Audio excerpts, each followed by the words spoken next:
Good day, all of my colleagues and all of you wonderful, outstanding jurists that are coming to New York. I want to welcome each and every one of you personally and on behalf of the National Bar Association Judicial Council. Welcome to New York to the 94th NBA Convention. My name is Judge Luke Laverne, and I'm retired. I spent 18 years on the bench in the 19th Judicial District Court for the East Baton Rouge Parish in Louisiana. I was born in Louisiana and raised in Louisiana. But I spent 23 and a half years in the Air Force, and I'm a retired Air Force major as well. I went to undergraduate school in Nebraska, University of Nebraska, and got my law degree from LSU. Well, the NBA Judicial Council has had a major impact on my life and throughout my career as a jurist. And I've been part of that organization for the last 25 years. The origins of it, of course, it was formed in 1971, and Judge Charles Crockett was our first chair of that organization. And now I'm the 48th chair of the Judicial Council. I'm currently serving as the chair. My term ends this coming July. But when I said it had a major impact, the impact is thus. We meet judges from all over the country, all levels of the judiciary, from municipal court to the Supreme Court of the states. And we have a real wonderful camaraderie among the judges, because most of the judges where they serve, they are isolated. They have no one to lean on, no shoulder to cry on, or to run things by without being suspicious of them. So when we get together as a group, we can share our stories with each other and unwind to go back to our it's high tension. It's a high tension. You wound up most of the time in your place where you work, and you're alone. If you are a minority judge in this country, you would benefit greatly by joining the National Bar Association Judicial Council. I am Judge Michael Bagneris, retired. I live in New Orleans, Louisiana, and I'm a very proud member of the National Bar Association's the Judicial Council. I attended Yale University as a undergraduate, and my law degree is from Tulane University. And my travel or my road to the judgeship, I'm sure, is very similar to many others. The Judicial Council is it's so difficult to put in words what that particular organization does for one, because you feel like your soul has been dipped into the waters of justice. You just feel like you're ready to go out and meet all the Jim Crows, all the racism, all the sexism, all the injustices that exist in our world. Once you get to with all these individuals from all across the continent, once they come in and you feed on each other and you learn from each other and you network with each other, there's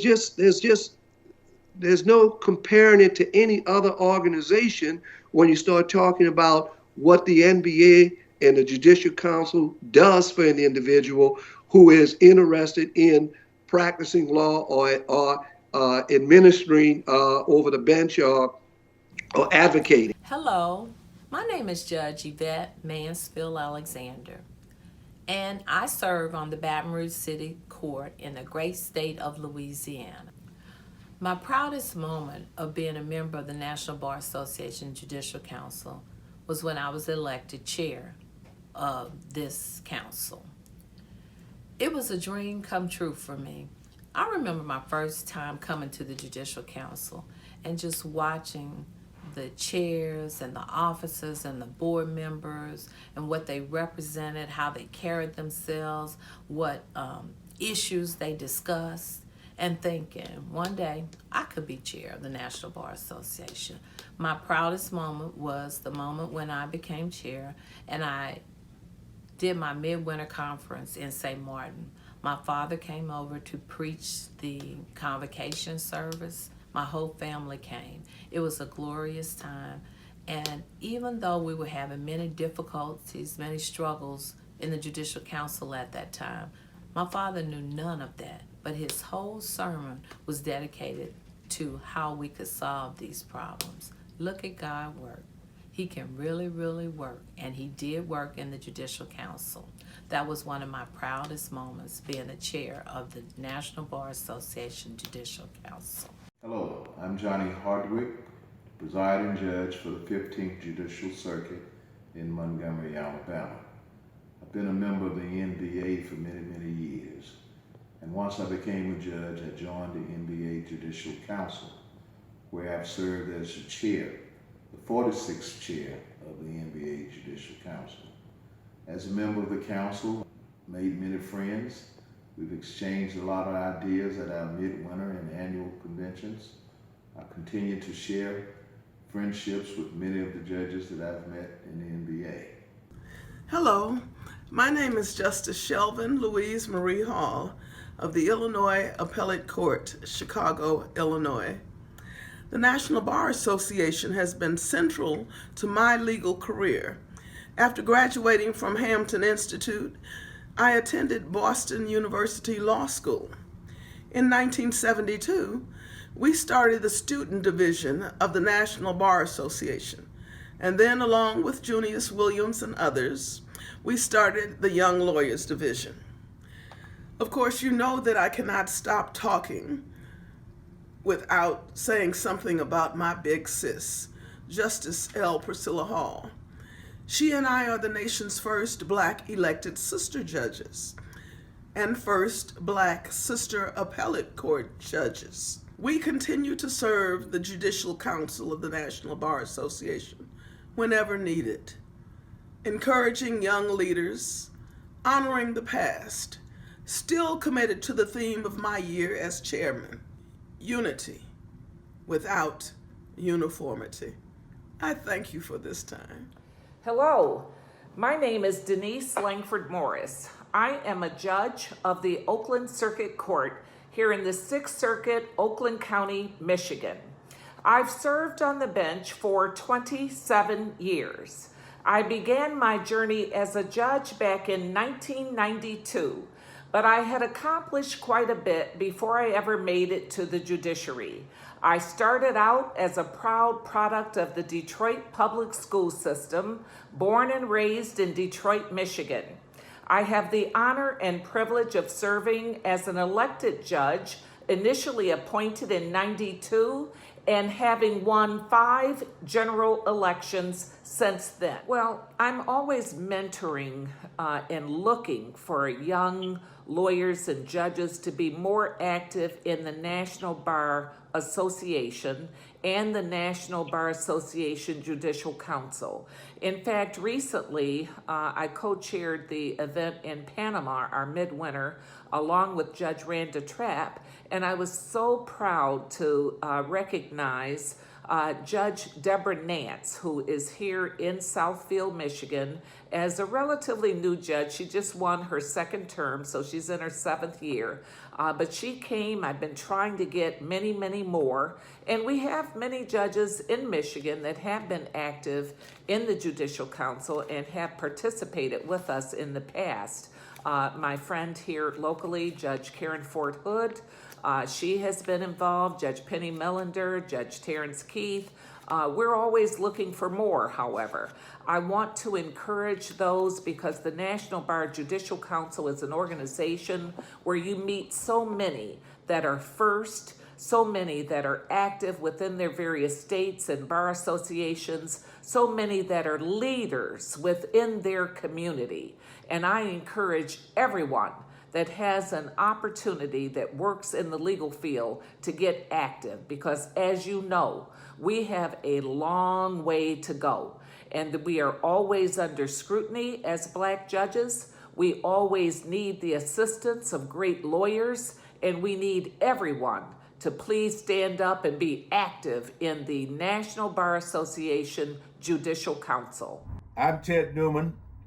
I was chair of the Judicial Council from about, I think it was 77, 78.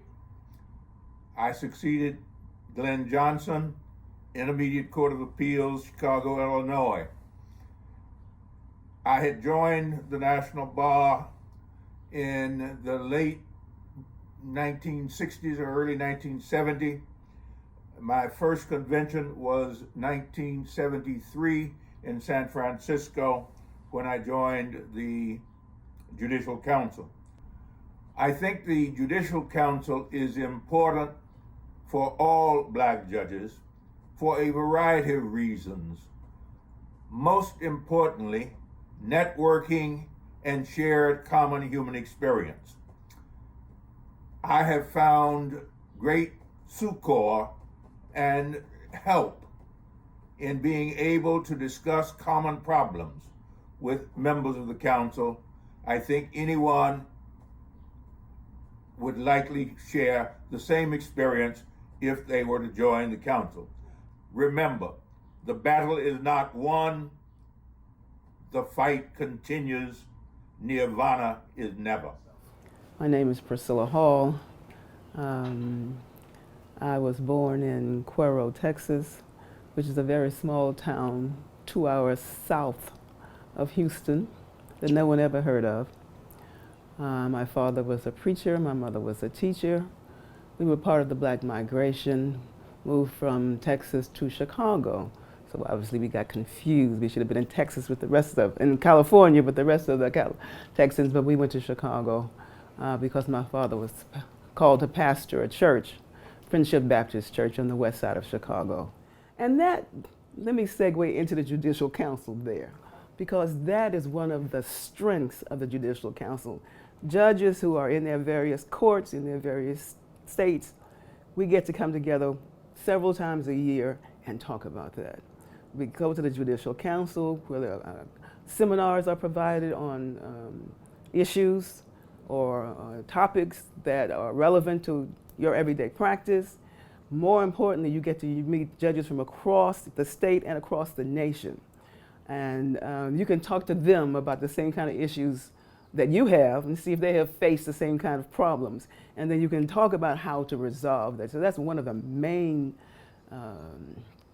attributes of the Judicial Council that I appreciate, that you meet state judges, you meet federal judges, I mean, you meet giants of the industry, Fred Gray, Thurgood Marshall. You meet all of these people at the National Bar. You get a chance to talk to them, they will talk to you, and they will listen to you.